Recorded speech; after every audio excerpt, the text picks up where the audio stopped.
Call Pearson's coefficient of skewness. ஒரு curve வந்து positively ஸ்கியூடா நெகட்டிவ்லி ஸ்கியூடா அப்படின்னு கண்டுபிடிக்கிறதுக்கு நம்மளுக்கு யூஸ் ஆகக்கூடிய ஒரு முக்கியமான ஃபார்முலா இது. இந்த ஃபார்முலாவை டீட்டெயிலாக தெரிஞ்சுக்கிறதுக்கு முன்னால் நீங்கள் சேனலுக்கு நியூவாக இருந்தீங்கன்னா சப்ஸ்கிரைப் பண்ணிக்கோங்க, ஃப்ரெண்ட்ஸ்க்கு ஷேர் பண்ணுங்கள். ஒரு Telegram group, WhatsApp channel, Insta account link கொடுத்துருக்கேன், ஜாயின் பண்ணிக்கோங்க. நம்மளுடைய அப்டேட்ஸ் எல்லாமே உங்களுக்கு உடனே கிடைக்கும். ஓவிஎம் ஆப்பை டவுன்லோட் பண்ணிக்கோங்க. அதில் previous year question, prescribed book எல்லாமே இருக்குது. நீங்கள் ஃப்ரீயாக டவுன்லோட் பண்ணிக்கலாம். யூஜிடிஆர்பி மேத்ஸுக்கான ஆன்லைன் நியூ பேட்ச்சு டிசம்பர் 1 ஒரு பேட்ச் ஜாயின் பண்ணியிருக்கேன். நீங்கள் அதில் ஜாயின் பண்ணால் பண்ணிக்கலாம். இல்லை ரிசல்ட் வந்த உடனே இன்னொரு நியூ பேட்ச் ஸ்டார்ட் பண்ணுறேன், அதில் வேணாலும் ஜாயின் பண்ணிக்கலாம். அதுக்கு முன்னால் நம்மளுடைய கிளாஸஸ் எப்படி இருக்குன்னு கமெண்ட்லேயும் டிஸ்கிரிப்ஷன் லிங்க் கொடுத்துருக்கேன். பார்த்துட்டு கம்ஃபர்டபுளாக ஃபீல் பண்ணிங்கன்னா கிளாஸில் ஜாயின் பண்ணவில்லைங்கன்னா கான்டாக்ட் பண்ணுங்கள்.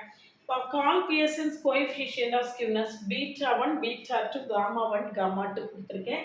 μ3 ஸ்கொயர் பை μ2 கியூப், இங்கே μ4 பை μ2 ஸ்கொயர். β1 கிரேட்டர் தென் 0 இருந்தால் இது பாசிட்டிவ்லி ஸ்கியூடு, β1 லெஸ் தென் 0 இருந்தால் அது நெகட்டிவ்லி ஸ்கியூடு. சரிதானா? இந்த β1 β2 எல்லாம் கண்டுபிடிக்கிறது விஷயமா டீட்டெயில்டு வீடியோஸ் கொடுத்துருக்கேன். அது கமெண்ட்லேயும் டிஸ்கிரிப்ஷன்லேயும் இருக்குது. பார்த்துட்டு கிளாஸஸ் எப்படி இருக்குன்னு பார்த்துட்டு கம்ஃபர்டபுளாக ஃபீல் பண்ணிங்கன்னா நியூ பேட்சில் ஜாயின் பண்ணவில்லைங்கன்னா கான்டாக்ட்